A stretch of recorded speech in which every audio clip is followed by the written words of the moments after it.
Earlier today, Sargon uploaded a couple videos looking at Laurie Penny's talk at the Festival of Dangerous Ideas. Naturally, I decided to go and see what else had been uploaded from the event, and what really stood out to me, what really caught my eye, was the panel on cyber sexism, also featuring Laurie Penny, and I'm just going to focus on one bizarre bit that stood out to me. So there was a debate around what is acceptable in that space from a man of that position.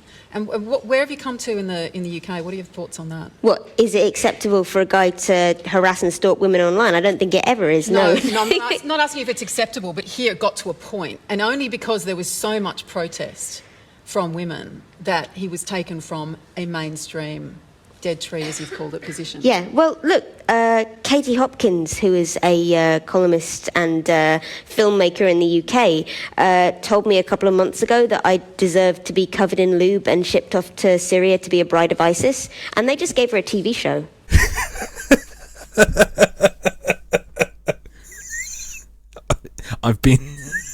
I've been meaning to watch it, and now that I know Katie Hopkins' little quips are equivalent to stalking and harassment, I've got to see it. It would make my life if it turned out they gave her the show because she said that to Laurie Penny.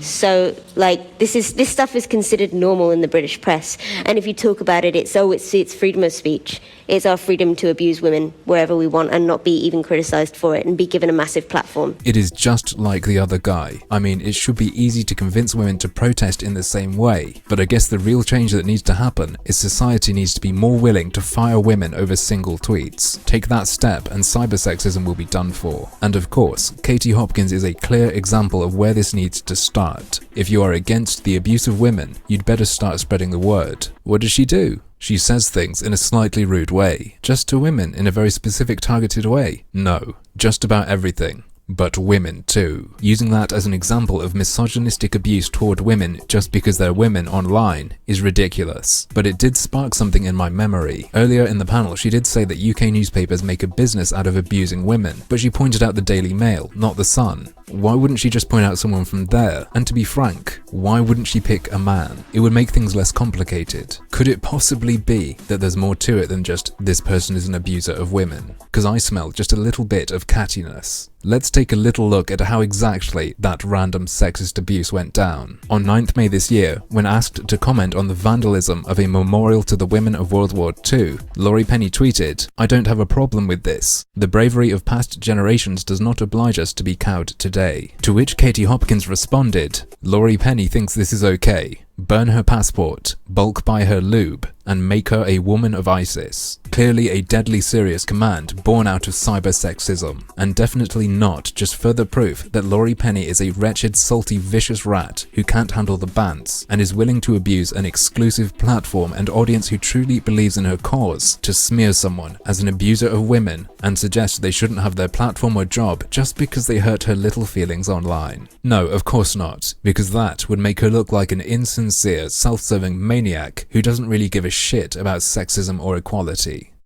But, as usual, that's just another one of my harmful opinions.